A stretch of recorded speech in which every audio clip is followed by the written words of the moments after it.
always forget to think of an introduction. I focus on everything else.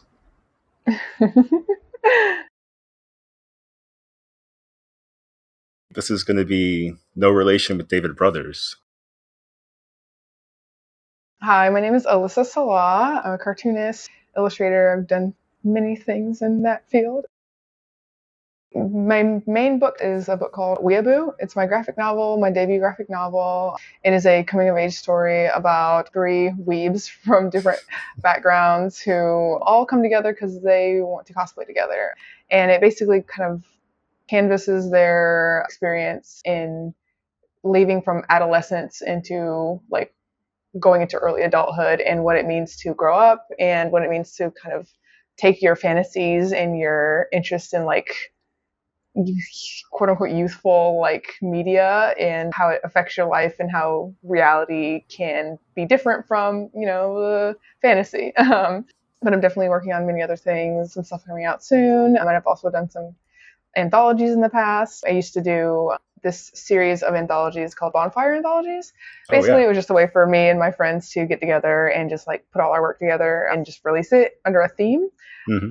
There's not a lot of options for kind of like the magazine style comic features, like the Jump style stuff where you get a lot of creators like kind of showing stuff, or like those like smaller time magazines that just like, premiere people's work. We don't have a lot of options like that over here, so we all decided we would just like do it ourselves. And it was really fun and released a lot of short stories in that, but it kind of fell off, unfortunately, during the pandemic. Our last book was during the pandemic. But I did a cover on that one, which was really cool, but unfortunately we really just didn't have the resources to continue that. Were you a comics fan growing up? When I was a kid, I would mostly just I was always interested in art, but I was mostly into when I was really, really young, I would just read the newspaper funnies, Yeah. But that was more like a passive, just like thing that everyone did. But I didn't really get into comics until I'd say maybe late elementary school. I got into like anime and manga, and that really kind of showed me a huge. It really just exploded my creativity and interest in the field, because I was like, oh, there's so many cool stories and it's so exciting. Everything is so hype. It sounds like you instantly wanted to make your own too. Yeah, definitely. When I was a kid, I was like, okay, so we're going to do this. We're going to be making these. And then I would make them with my friends in middle school. We would just make these silly little fan art. It's totally embarrassing, but we would make mini comics of our OCs, but they were Naruto OCs, and they were dating Gaara and Sasuke, and we would go on adventures, and it was so cringe. But that was some of my first work making comics, our little fan fiction stuff. That's such a rite of passage. There are Evangelion OCs, there were Star Trek OCs in the 70s, Yeah, exactly. It's just we all have to start way somewhere. of things. Yeah. When did you discover Moto Hagio? I discovered Moto Hagio actually right after college. I moved to Portland and I went to Floating World Comics. Mm-hmm. And, Floating World has kind of I say it's the best comic store in the world. But all the other comic stores that I've worked at probably would be mad if I said that. Nice. They're all great, but, Floating World really takes the cake for me personally because it's such an eclectic store.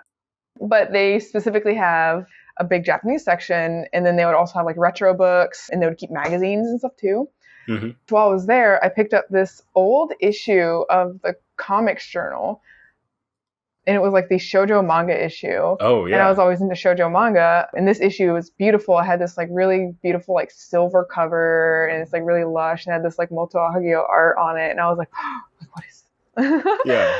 And so I read through. It had some long essays, and I think there was an essay in there by Rachel Thorne, but they had a bunch of different essays, and it talked about these different works and showed excerpts, really big spreads of the work. Mm-hmm. And I was like, oh my god, I need to find this artist. It's right up my alley, and it's the art was just so beautiful and mesmerizing. Mm-hmm. And so I went and kind of scraped and crawled for as much Moto Hagio work as I could. Because everything was a banger, and I was her way of storytelling just perfectly aligned with what I like from the emotion of comics, I guess. You hit me up a couple of weeks ago. We were talking, you mentioned like storytelling in comics. The subtle storytelling is really what gets you going. And I love talking about comic books. It has been like the theme of my life, ever since I started writing about comics. And storytelling is one of those things that's one of my favorite aspects because like I'm an action comics guy. I love like the fighting, boxing manga, sports manga, that kind of thing. Not a lot of super subtle storytelling in those, but there's like a touch. Yeah. I'm excited to kind of like get a closer look at the subtle storytelling that influenced you so much. Absolutely. And I mean, there is a lot of subtle storytelling in action comics. I've cut my teeth on like action comics, Naruto, doing Naruto OC. Yeah. And I think a really good example of like action comics that I really think like fits in that is actually, oh my gosh, what's the one with the Blade of the Immortal? Oh yeah. Hiroaki Samura. Yes. I love his way of like showing action. Everything feels so like visceral but like palpable. Yeah. Like you can really feel like the bodies and like you can feel everything, and then the emotions of the characters as they're fighting. Like there's that one scene in Blade of the Immortal, I think it's like volume 3 or something, and he's fighting the other immortal, and they're just like locked in arms, but there's like body parts everywhere, and it's just like the spread of like both of them just like kind of like crossed. I don't even remember what it was, but I just remember being like, oh my god, this is so cool. Yeah. So definitely like that stuff definitely carries over in all sorts of like that kind of storytelling. It can find its way into every aspect of like every genre, I guess. Yeah, I've got ideas about that, but we'll get to that later too. So Moto Hagio, A Cruel God's Reign, was one of the first, I guess, stories that you pitched me, moments, let's say, that you pitched me. Mm-hmm. Why was that at the top of your list? Because that is probably my favorite comic series of all time. Oh, okay. That series kind of really defined my... It really just like defined my path in comics going forward. Because like I said, I found it a little early after graduating college when I was kind of getting more into like my field and like really just defining my style. Yeah. That series in particular, the story of it, it's a very dark story, but it shows this darkness in such a... It's not a pretty way, because that's not like a deeply emotional way, I guess, that is like, I guess, a provocative. Yeah, it's like there are these kind of like hard topics because it deals with like child abuse basically. Mm-hmm. And it goes into this topic with such an empathetic view of the character who is, being hurt. Because a lot of times with like stories like these, they're told very like surgically, and in the worst of cases, they can be told voyeuristically. Mm-hmm. But this story, it really just showed like the pain from the character's point of view in a way that only comics could do, I thought.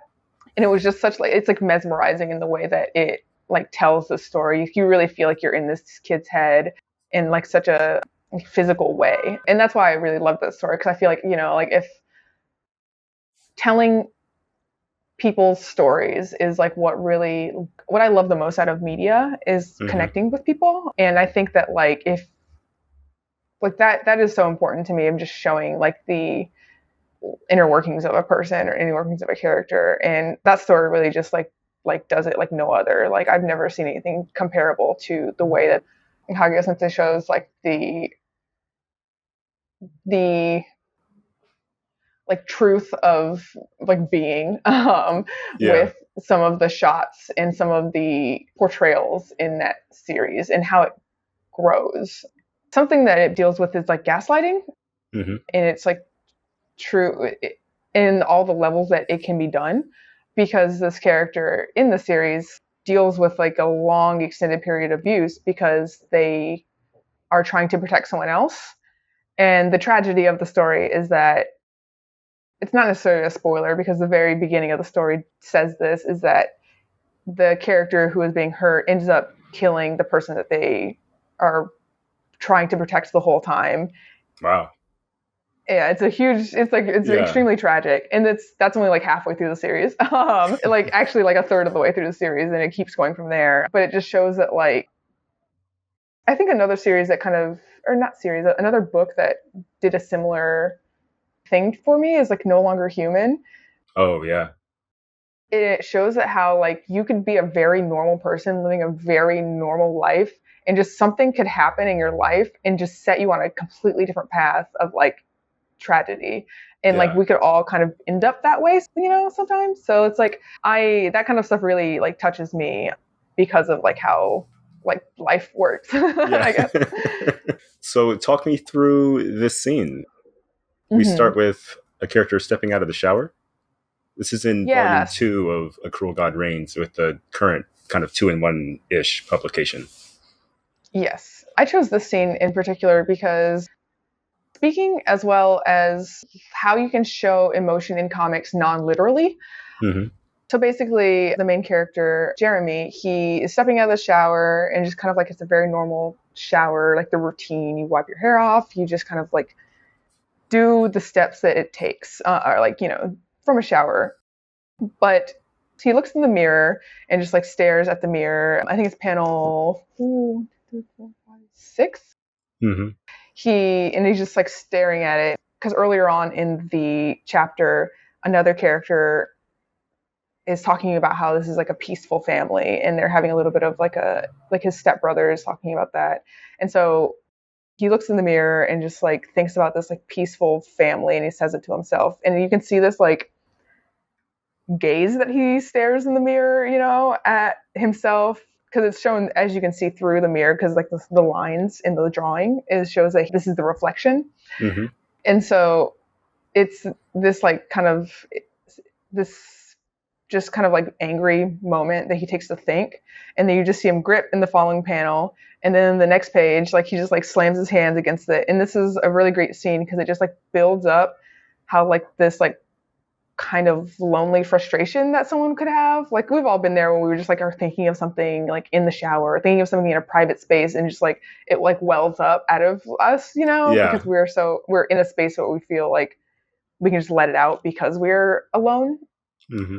And so just seeing the like momentum of that, and then how in the second page where he's got his hands up against the mirror, the following panel 2 on that page, it's like he's gripping it, and then there's this like shadow that comes in, and it's like it's a non-literal, like there's no like Yeah. spotlight on his hands that causes the shadow. Second panel, the same thing. He's got a shadow coming up from him. It's not like the sink is like casting a light, but this kind of theatrical, almost stage-like lighting is all in service of the emotions. Mm-hmm. And it keeps welling up, and like the drawing just gets more and more frantic. There's just like lines everywhere, and it's like, again, this is something you only do in comics. Like you can't really do this in other medium of just like the pacing and this like the use of just like expressive drawing, which almost like falls into like fine art collage territory. Nice. And which is also why I like comics, because they are the only medium that can just like play with that like collage aspect. And then this is like a spread, right, of this build up and this anger and this frustration. But then like you flip a page and it comes to the next spread and it just like stops. Like there's this like quiet panel, the first panel, and there's like a crack in the wall, and he just stops and he's like crying, and it's like the way the drawings on the previous pages were frantic, and there's lots of lines like we talked about, but this drawing is almost so much cleaner, and it just Mm-hmm. shows this like the emotions welling up, and then the like stalling, and he looks to the side, and then the crack kind of bursts out, and like you could see each panel that shows his face, his expression changes in every place, and you can really feel like his emotions, like his eyes are widening, and he's like the way his eyebrows are like facing is different, and then like even just the crop of the page. I think crop is a big thing in comics that Mm. people don't really give credit for the importance of. Mm-hmm. In the fourth panel that I gave you, Yeah. it's just like, who thinks to crop out half of your eye, Yeah. And it just like shows that like claustrophobia and the dread that of Mm-hmm. like what he's about to see. And then all of a sudden, like the wall collapses and his body falls out of the wall. But it's like his body in the way the comics in time, it's showing the body falling out and disintegrating into bones. And as it's like, this is all entirely like in your head, of course. Like he's not literally seeing like his own body fall out of the wall and disintegrate into bones, But it's like this shocking feeling of just like the rot that you would feel after going through the kind of abuse that he goes through, and like the like how his body is such a like key part in that abuse. Yeah. And then it goes into the shock of surprise because he's just as surprised as you. He's like, what am I seeing? And you don't know if it's a hallucination, if it's symbolic, like if it's emotional. And it's just like these so many steps of emotion that are happening in the span of like 5 pages. It's like immaculate. And then it goes to the very last page in the scene, and it's just like the first panel is just the wall like clean, like again, and it's just like a blank white panel. And then the second panel is him back at the scene, and the wall is covered. And then in this panel, he says like, I need to board the wall back up and clean it back up and hide this body and put like this disgusting corpse body back into the wall so that no one ever sees it. And it just like, and that's how the scene ends. And it just shows him like staring in this like dissociative face, Yeah. And it shows like these kind of like emotions of like dissociation, of just trauma, of fear, of pain. And it goes through such a huge spectrum of emotions in 5 pages, and just like such a rhythm and an orchestra of emotions. Like it's almost a song in where it goes, and it has like this build up and this end and this like quiet ending. This last page is so just like heartbreaking because it's like just having just that. And this is why I love like Japanese comics in particular, because that last page is total ma. Like if you know, it's just literally like a white. There's so much limited information in those panels, and like there's so much blank space, and you really just sink into it. And that's just something that really just it's almost like meditative and emotionally meditative that you experience. And that's just, I don't know, like there's really nothing like it. I felt like that was a really good highlight of how she does her work, because honestly, that in the series every other like scene is just like that. I like your point about the rhythm, the pacing of this, because the black panels feel almost like a drum beat. Like they first show up on the second page of the scene, and then twice on the next page, and they get kind of bigger as it goes until it's almost 50-50 on that last page. And the way his hair is like whited out, almost like he's outside of himself, maybe is the best. Yeah. Like the color washes away from you almost. Yeah. And that stuff is crazy. Like it's oh man, it really gets my gears going. Like you said, it's like a rhythm. It's like you can hear comics when they're done like this, Is this the kind of thing that you could rip off for your own work, so to speak? Like, or is it just I want to. I'm definitely gonna give it my shot. And like there are times definitely in Weeaboo that I really tried this kind of thing, and like the showing character build up and like showing these pauses. I'm not a master yet, but I definitely was like trying to put that into place, especially in some of the more like tense scenes that I would do in Weeaboo, and some of the more like, I guess, like deeply emotional scenes that I would do in that book. So I hope I can continue trying that in the future. And a lot of my characters are deeply influenced by the characters in this series, and a lot of the way I tell stories are too. Yeah. I hope I can not waste what I've learned. I like it. So we mentioned shoujo manga earlier, how kind of the subtle storytelling and that kind of creeps around into other genres as well. And I think one of the biggest examples is probably the next book you wanted to talk about, which was Berserk, which was by Kentaro Miura, who is... Yeah, rest in peace. Yeah. I decided I would give you 3 shoujo manga to pick from. Nice. Cruel God Reigns, Berserk, and Banana Fish. Honestly, I feel like in my mind, Berserk is shoujo manga, and you can fight me on that. I think my friend Emma Rios would agree with you. She's also a Miura fan, and has said similar things about like how his storytelling like just clicks on a different way than a lot of people that kind of draw like him maybe can't manage. Yeah, I think a lot of people who have a first impression of Berserk, they see the detail of his art. They see big, scary horror monsters. Mm-hmm. But that is not what Berserk is. And I think when you see a lot of people fail when they take influence from Berserk, but only take the influence of like the grindhouse stuff. That's like Yeah. that's not, like that stuff all exists in service to these like deeply emotional, like shoujo-esque like stories. It's almost as if it's like someone who really wanted to do shoujo manga but wanted to get like paid seinen money or something. I don't know. Yeah. So they're like, how can I make a shoujo but like really pull the wool over their heads? Yeah. That's a master plan, honestly. We're all trying it in Yeah. our own way. But I've always thought like Berserk really just like, I made a joke one time and I was like, Berserk is like a shoujo manga. You've got your love triangle, you've got princes with long flowing hair, you've got your like knight, like your girl protagonist. It fits. Yeah, you have Guts, who's like, what's the my love story? Takeo, the big guy. Yeah.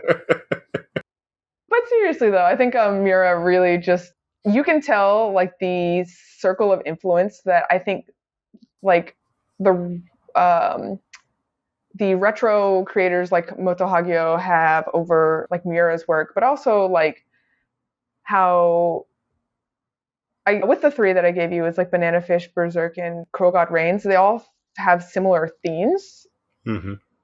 of just like struggle through trauma, and they were all coming out around the same time.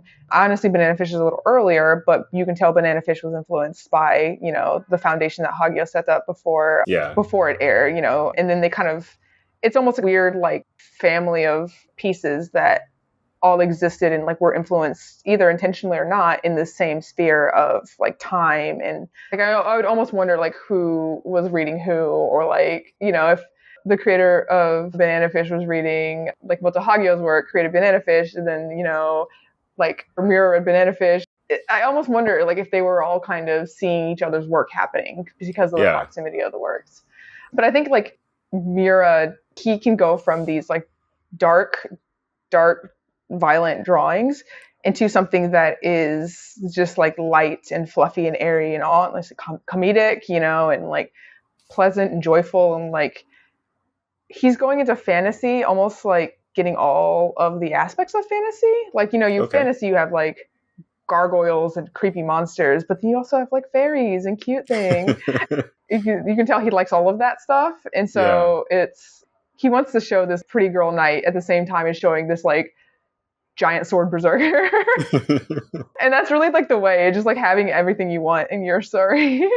This scene has, it opens with, I guess, the pretty girl knight talking about her dream, which is such a, it's a shonen and a shoujo thing, I think, but it's such like a manga thing for me, like stating what you want out loud.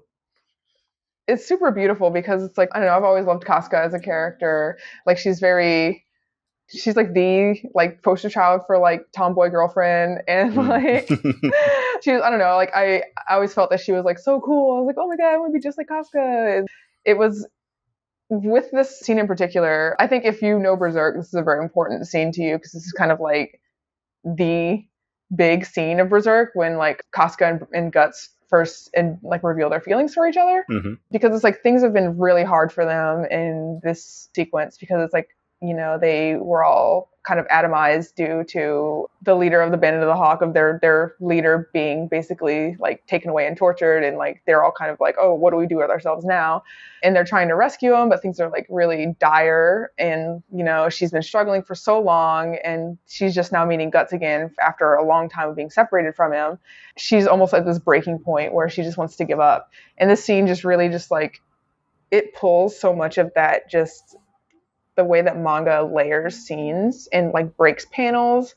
It really just does that in such a clean, beautiful way. Like, for example, in this scene, it starts off with her talking about this dream, and there's this shot of a waterfall next to her, and it's like she's pouring her own heart out as this waterfall pours behind her. It's again back to that like, it's literal, but it's not literal, it's these visual aspects that just play into the emotions, and this like face that she's making, they've like, you don't see the pupils in her eyes, it's just kind of faded into a gradient, and it just shows like this, again, it's like this musical like sound like symbol to show someone's emotions.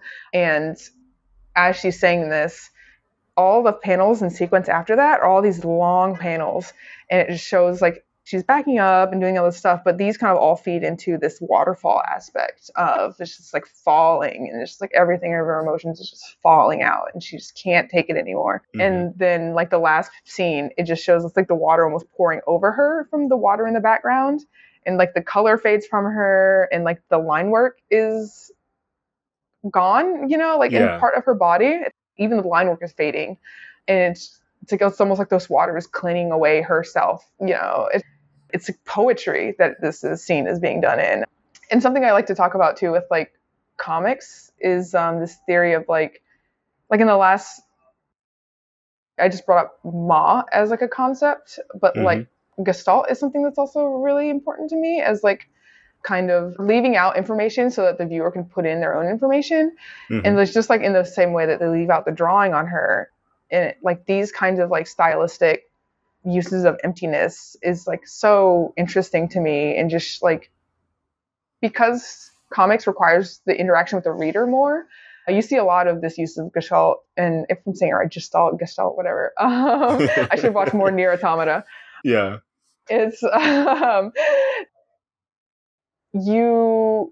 it's playing with the reader, you know, it's asking the reader to interact. It's asking you as a person to like put your thoughts into the scene, or you to fill in the blanks. And that's something that like comics, because it's like particularly manga comics where it's black and white usually, that like you have such limited information to work with that you're like toying with the reader's eye, you know, you still know it's a drawing, so you can kind of do what you want.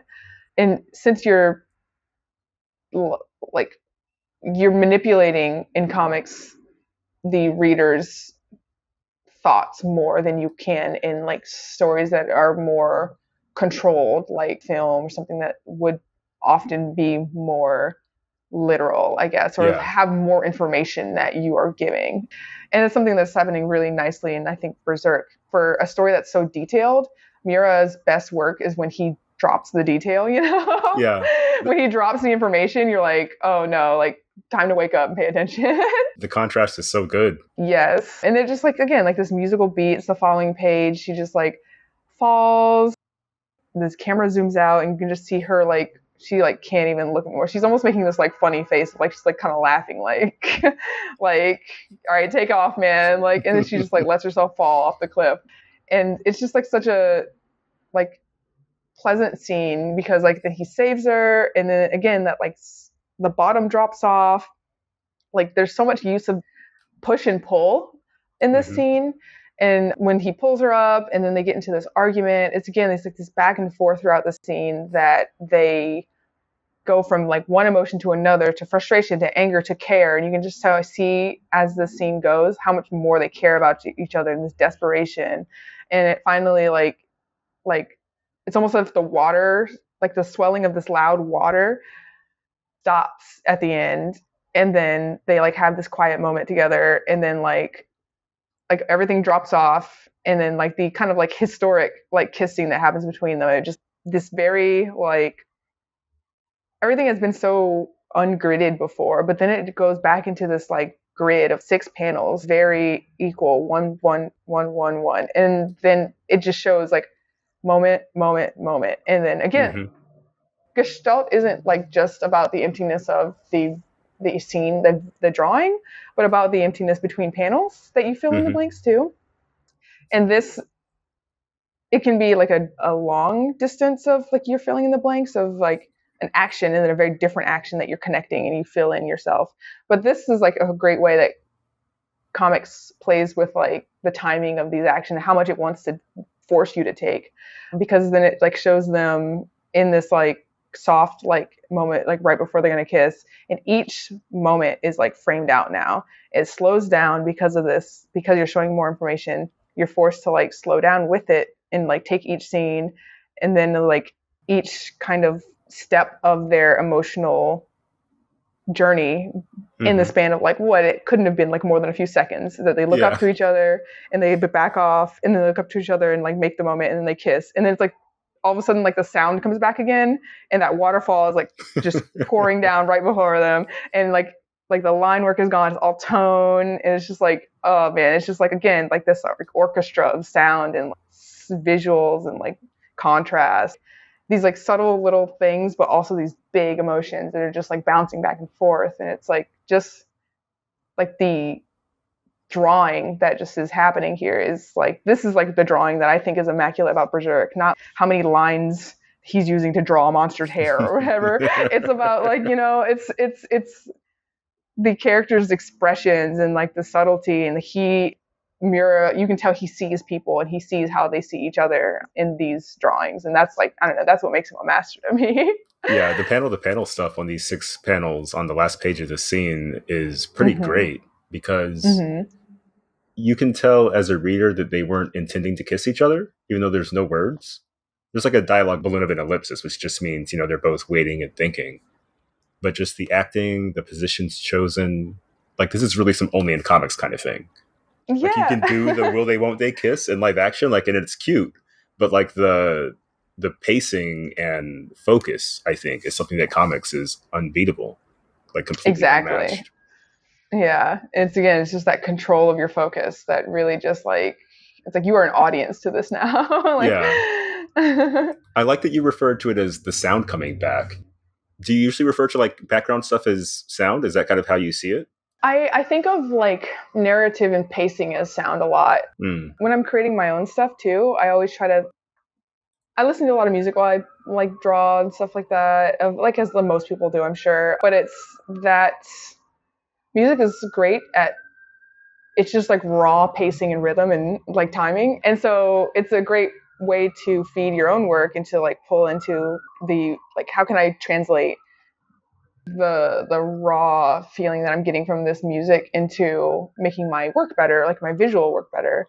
And I think that like you can almost see the tools used in comics as different instruments in a band or in a song being used, from the backgrounds to the line work to the characters to the shapes of the panels, the length of the panels. Like, I think of panel sizes as like it's a louder song or like a quieter song. Thinking of it in these like rhythmic ways really helps me to do as much as I can with the pacing of a scene. And I think the more you can harness that rhythm, the more you can keep someone's attention. I think a lot of comics that I find that fail to me, or that I find kind of lose me, are things that I can't get a good flow when reading. And if you can flow your visuals like a song flows, then it carries the viewer a lot easier through. Yeah, this Berserk scene, especially with the waterfall and kind of the trees being all toned back there, it's such a big moment, it feels, on the page. I mean, in addition to being half the page, you've got the 6 panels and then the moment. Like, there's so much storytelling being done with just real estate alone, kind of layout alone. It's like, oh yeah, this guy he's a master of his work. And layout too, like you said, it's like that grid, like that split of this small moment into this singular big moment of showing just like the importance of one moment versus like the size and the like how small these panels are above it, but like how this page lays out by itself. It's like these 6 panels, but these careen down by the lines of the waterfall into these 2 centered and like grounded by this like long ground at the bottom of the page, and it just like ends that chapter right there. And it's like that is like real true comics of just like using the page, and it's like obviously like now we have different comics that are like, fully scrolling webtoons, things like that, or like different formats, but like this is how you use like formalist formatting in comics. It doesn't always have to be some like super experimental way. Honestly, like it can always just be something like this where you just, again, like I keep thinking like the musicality of it, just like the framing of everything is great. Yeah. The last on your list was a couple of scenes from Banana Fish, which was it started in the late 80s, I believe. Let's see. 1985, it ran until April 1994. So like you were saying, kind of a peer with The Cruel God Reigns and Berserk. Must have been something in the air in like 93, 94. Yeah, I mean, I was born in 94, so there's something going on in that. I don't know, maybe there's something Yeah. cosmic. So talk us through this scene. Yeah. So I gave a couple scenes. The first one I gave is of this one. This has stuck with me for a while, just like thematically, but Mm-hmm. it's the snows of Kilimanjaro. This pretty well-known moment in Banana Fish where Ash is talking to Eiji about the story that he's heard. It's like a Hemingway story, and he's just going through the story and just it's just a short essay, but it kind of sticks with him. And I think it's interesting because Banana Fish is something that's influential to me because of this Americana inner like style that it's going with. Mm-hmm. Really kind of doing something that I find really interesting in like the world right now is this connection between Japan and America and this kind of like cultural exchange, but like the history of this cultural exchange, when it happened, why it happened, what's going on now. And just as a side note, one of my favorite books that I've read is this book. It's a nonfiction book called Ametora, Mm-hmm. short for American Traditional, by W. David Marks. And it's this really interesting book about like the history of like slightly pre-World War II and like after of just like denim, basically. Cool. The subline of this book is how Japan saved American style. And it's like this interesting view of like people who are interested in this stuff in America and they bring it back home and like kind of do it in their own way. And Mm-hmm. then like how kind of now vice versa keeps happening. And it's like this kind of like back and forth, like ping pong of cultural exchange that I find interesting. Mm-hmm.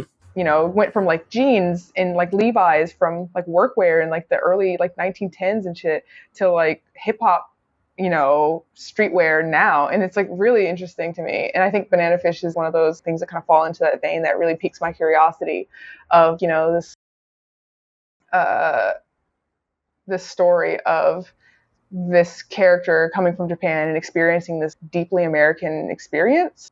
Mm-hmm. And so a lot of these characters, there are times when it can be very like, not like stereotypical American, but very like, okay, you've got like hot dogs and like stuff that you're like, It's like it's so pure like Americana. America. Yeah, it's like Americana, like you get it like an Americana book and you're getting, that's what you're getting. But I kind of Yeah. like that in a, you know, in a sense. It's still kind of true, you know, of like seeing some kids look, I don't know, a Coca-Cola can, eating ice Mm-hmm. cream, you know, I don't know. It's that kind of stuff kind of tickles me because especially when it comes from a perspective of the outside and you looking in, I love that kind of thing because it's almost like what is your perspective? What do you think about this culture? Like, what are you pulling from it? And Hemingway is one of the like Americana writers, you know. Absolutely. So it's interesting that there's so much Hemingway in Banana Fish and that like this story of the snows of Kilimanjaro, of this like basically he's telling the story of a leopard that is climbing a mountain, climbing Kilimanjaro, and it's like a leopard. He's just climbing up this high height and they find the corpse. And so it's almost like this mysterious of like people just found a corpse of a leopard like at this height. What was it doing there? Was it chasing something? How did it get there? It's one of those stories that doesn't say much but says a lot. Mm-hmm. And Ash is telling the story and he's like kind of looking up as he's telling the story. At first he has this like kind of dour expression. Age is kind of like patiently looking at him. And then they're standing like kind of just on this pier as they're talking the story. It's like the like a open sky background. It's a very like lightly drawn scene. Like there's not a lot of like heavy detail, you know, going back and forth between these two characters and their like emotions are changing, but they're not like changing by a lot, you know, but you can tell that they're listening to each other. And then somebody will like say something, they'll smile and like look at each other from like the side of their eye. And it just shows that like these little subtle like changes in expression of just, oh, like this person is joking or like this is like he's kind of being coy now, or like now, oh, this is how you listen to people. Like this is like the faces that you make when you're in a conversation like that. You don't even notice the differences in the every word you say has a pairing facial expression, you know? Mm-hmm. But then like as they're talking, Ash just like kind of almost like loses himself in telling the story. He like looks up and then in the drawing it like cuts away to a visual representation of the leopard, which is just like a really nice like drawing, and it kind of like makes it quiet yet heavy scene of him telling the story. So it gives you this like heavy significance. And then Mm-hmm. it just like shows the corpse of it in the next page. And then paralleling the corpse, it comes like the following panel is just like a singular shot of Ash. And so you can kind of feel it, like he kind of sees himself as this like leopard or like this either he's the leopard or he's like the drive that the leopard has, or he relates in this way to this story of just like, am I just walking into my death, or am I just like climbing up this mountain only for nothing, or like just, and it just kind of gives you a like kind of this like this more like meditative, like pensive moment with him.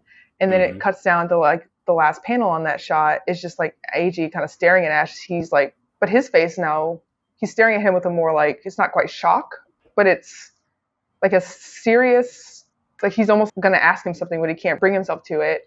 And it's like that emotion shows that like that drawing, that very simple lines on, this isn't a very detail heavy comic. The lines in these characters' faces are like, you can count them on like probably like two hands, like, but it shows so much of just like how he realizes everything that Ash is saying. Like he realizes everything I just described. Like, oh, like this is how he feels about himself. Like he might be going to his death, and I'm worried about that because like, someone else who might be kind of suspicious of someone saying something so kind of dark, if they realize that, they might look with a more suspicious look or something. But he has this care in his face, like how is this drawing of just like his eyebrows and like the distance between his like the top and bottom lid, or like how much white space is in his eye, and like how much open his mouth is, like all of that just like shows so much. You can get so much from so little. And then they go on to talk, and they like kind of bounce back on these emotions. And then it opens up to this shot of like, as they get to the end of this conversation, the Twin Towers. And I thought that was really interesting because it's like, this is made in like the 90s before, 9/11, but it's almost like unintentionally predictive of like the end of the story and like the world history. And it's just like really just like, I think it has a whole different meaning now, which is really interesting. And you can't really, make that happen. It just kind of like happens. But it also like, even without the history of the Twin Towers, it parallels these two characters next to each other, their relation to each other in this almost like lonely way of this like shape of these two towers standing against like the city, and then the shape of the two characters in this like moment on this pier, and just like where they come from, who they are, how they're interacting with each other, like it's the World Trade Centers, and like they're two people from different parts of the world, and it's just like this kind of like very deep like moment that it's not intentionally super deep, but it's like you can do so much with so little. Like you don't have to have these big, bold emotions that you have in like waterfalls careening, like you have in Berserk, or like these like dark, deep, like traumatic emotions that you would have in Cruel God Reigns. But like it can just be two characters talking in a moment that just signifies so much, Yeah. And I don't know, it's really interesting. I gave another scene in Banana Fish too that does a similar thing of just the two characters kind of bouncing off of each other. And I thought it was cute because it's like there's a moment in this following scene. They're just talking basically about how Ash, he doesn't have a girlfriend, or like they're kind of just like, it's after a party because it starts off with these characters. Their friends are drunk, passed out. Teen drinking is very bad. Yeah, of course.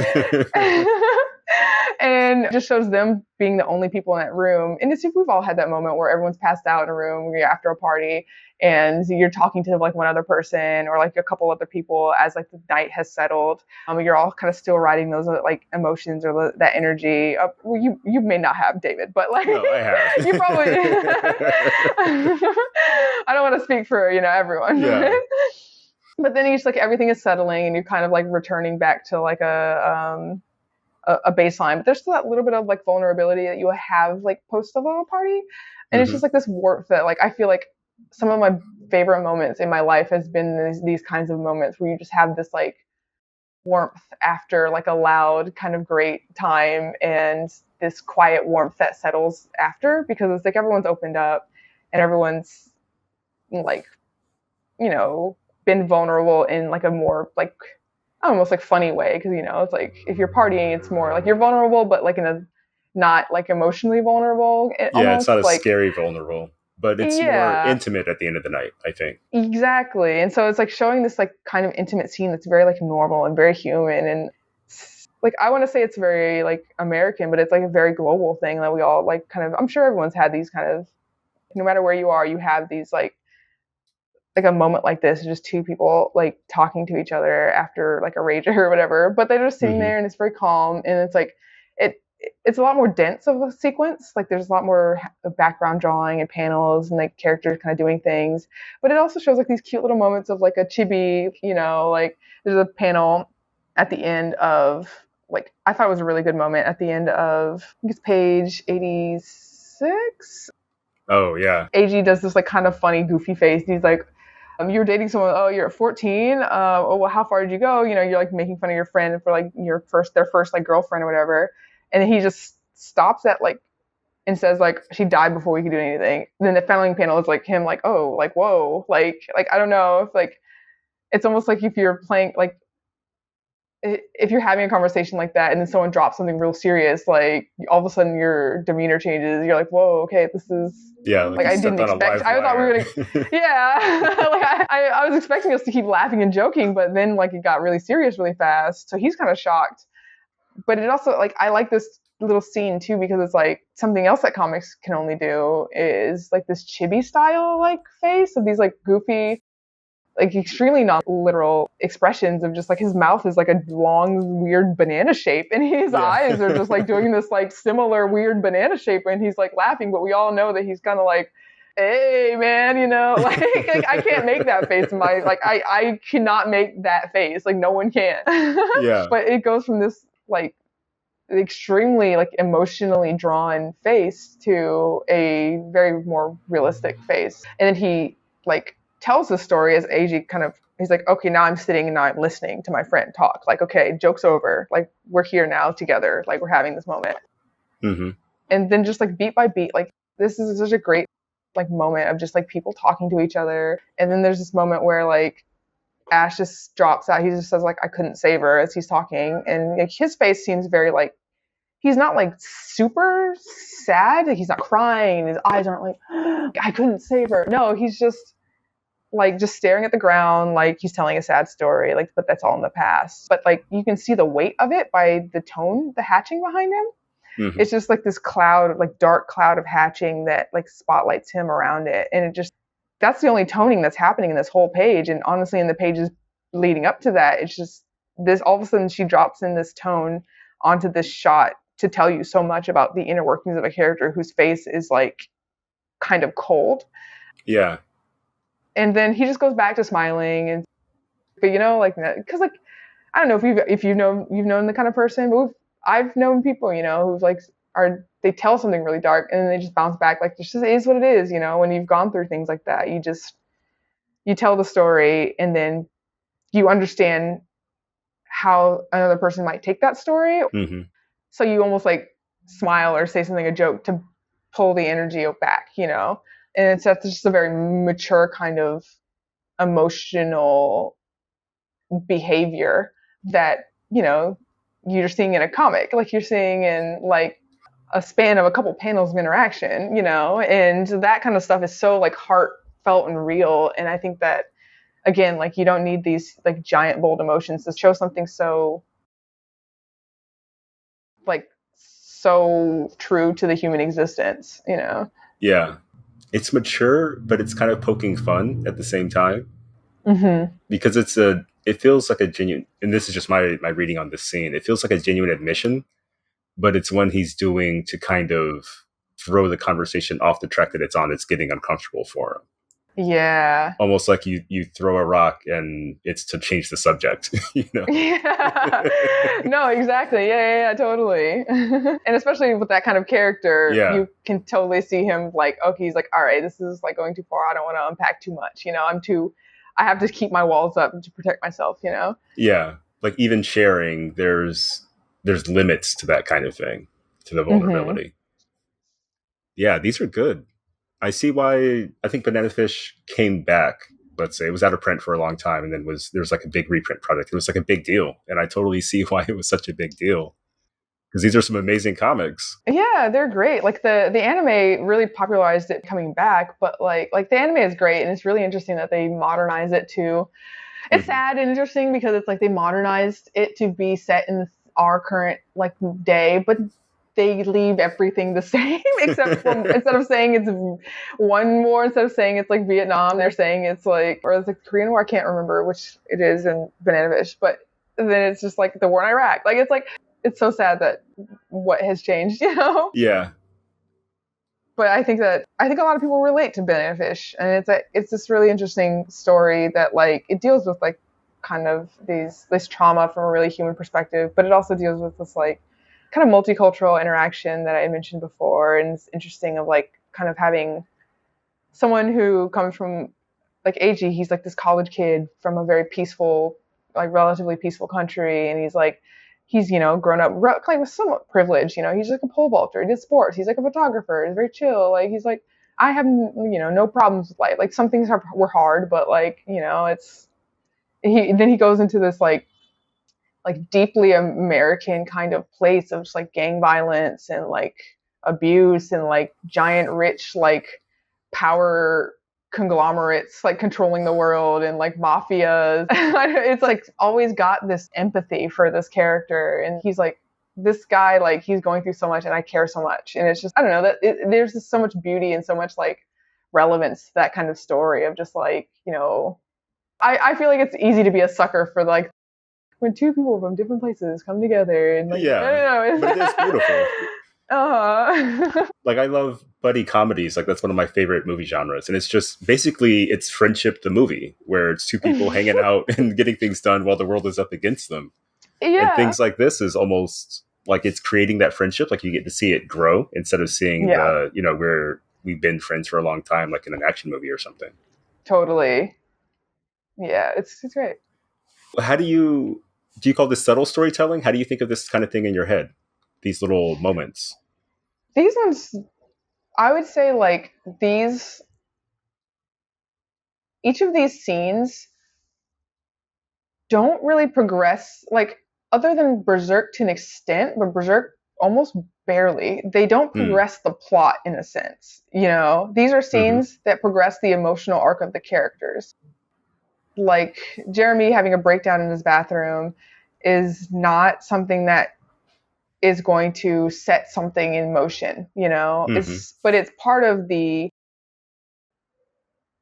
experience of the like what someone is going through. It's part of the building blocks of someone's emotional growth or emotional decay. And again, with like the scene of like Casca and Guts, the plot of that story, of that volume, I guess, is we're gonna go save our friend. It's not like, well, let's go build a family or something, you know, like the two characters making out in the plot that we're gonna go save our friend. Oh, again, it's like this is storytelling, but it's storytelling that just doesn't. It's not some heavy like point A to point B kind of storytelling. I think it's subtle storytelling in a sense that like the story that is being told, it's not out in your face, you know, the story of characters, how they grow with each other. That's not like when you're writing a synopsis on the back of a book that's rarely what you're writing about, you know, like and I think a lot of people get caught up in that synopsis style of writing and storytelling because they just think of like characters going from point A to point B versus like the journey or like versus like the emotions that make up people are the important part of like the point A to point B, you know, otherwise we would just be like, I don't know, water in a stream. And I think the next thing about subtlety in each of these is that they rarely use like they're not using tools to do anything. They're not like so much goes into like the shape of an eye or how a mouth is open or like from one panel to a next how much someone's body position changes. And these kind of things like they do so much heavy lifting without like heavy drawing. You know, you're not doing an entire fight scene where you need the choreography, you need to know all the legs of the body. You know, you really just like are adjusting like an eyebrow here, or like the tone here, or how the character's hair is in the wind here, something. And these kind of things, it's like, I like to liken these kind of storytellings as like the feeling of touch, of like, I call it palpable, because it's like, it's like when you subtly touch something, you touch someone's hand, you like kind of read so much from them. Mm-hmm. You feel like, you know, a certain type of fabric, and it's just like you can kind of read so much from it. Like that's what makes it like subtle to me, is just there's not, you don't need to create an entire building to tell that story. All you need to do is like shift something over or something like that. You know, I don't know if that makes sense. Yeah. No, that's pretty good. I think it works for me. I don't know. This stuff is interesting to me, and it's always going to be growing, and there's always more to grow from, and hopefully to bring into your work and bring into how you live your life too. You know, yeah. I like these kind of like comics and this kind of storytelling, because it just kind of shows you how people are. Like I said, I really love comics. I love people, being around people, and like being able to just see these kind of things in media is just very darling to me. It's like a window into those other lives. Yeah. Exactly. And I'm kind of in the same boat as you, where I think that even as a reader, being able to recognize this kind of stuff is really important. Or not important, that's unfair. It makes being a reader so much more fun, you know, seeing this kind of thing happen and realizing like, oh, they are really like playing with my emotions here in a masterful way. You're toying with me. Yeah. That's the whole fun of stories, is going on these journeys where we don't get to decide. You know, we get to be a part of the story in terms of how we receive what's being told, or how we kind of fill in the blanks, like you were saying, you know, the gestalt of the creator and the reader, creator and the audience. Yeah. I like that about like manga being a very singular kind of story too. There's not like a whole team on it. So you really are just having a conversation with like one person and like their assistant, you know? Yeah. It's such a nice vibe. Yeah, it feels so true in that way. And again, like I said, I hope to be able to continue doing that in my work. We'll see if I can learn what I've been taught. I don't know. Keep baton passing forward, I guess.